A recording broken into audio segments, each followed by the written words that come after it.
So I'm delighted to be joined here again for the final episode of this special IT Channel Oxygen podcast with Wendy Shearer, who is Director of Partnerships and Ecosystems at Pulsant. Welcome, Wendy. Hi, thanks for having me.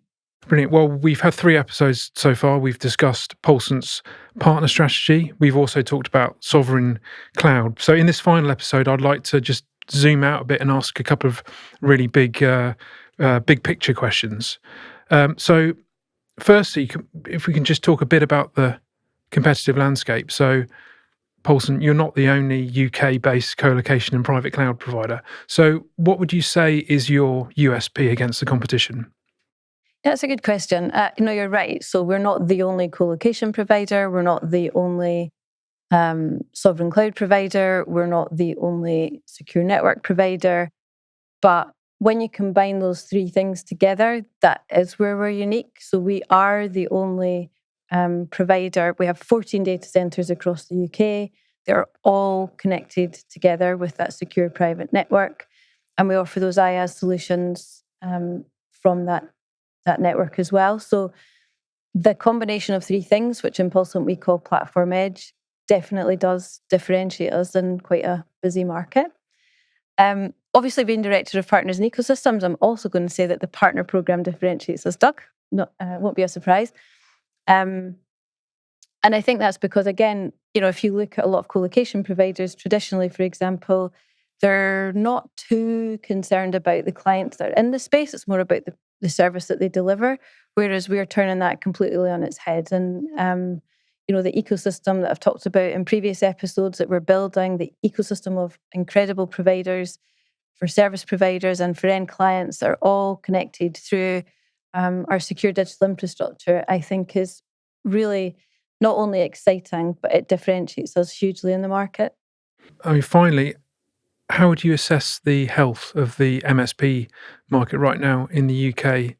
Where are the growth hotspots and who's winning in this market at the moment? It's really tricky, isn't it? I mean, I think the first thing I'd say is it's a tough market. Times are tough. You read the paper every day and clearly read your column all the time, Doug, and you can see that, there is no particular sector that's surviving, and it's not like the streets are paved with gold. But one of the benefits that I have in my role now is I get to speak, to lots of different service providers and understand what's going on in their business and, what can we do to help. The actual clients themselves are becoming more and more demanding of what they expect from service providers.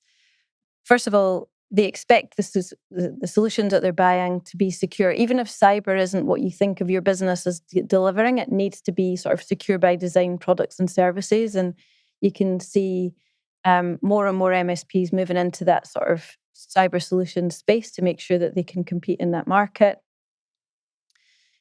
Equally then, because like we've talked in previous episodes about the impact on regulations, they also expect their service providers to already have all the answers. So they want transparency, they want them to have accreditations, they want all that information to be documented so that they can have it and then they can make sure that they can answer to their boards that they've made, good choice in their supply chains.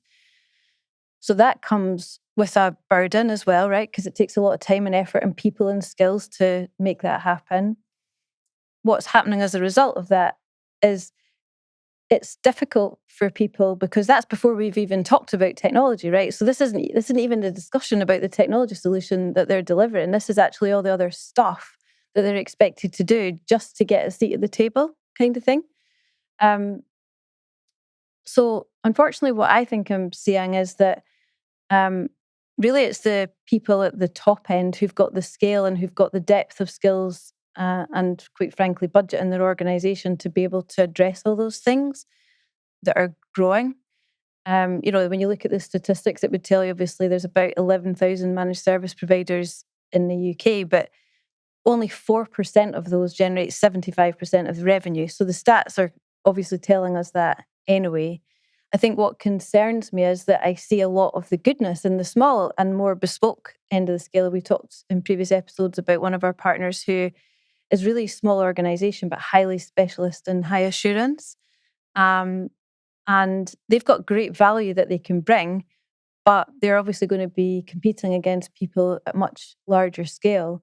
So I think the concern I'd have at the moment is that the regulations, the demands that are placed on service providers could really start to throttle back that landscape. And it wouldn't surprise me if we start seeing that sort of 11,000 communities shrink down and consolidate more over time.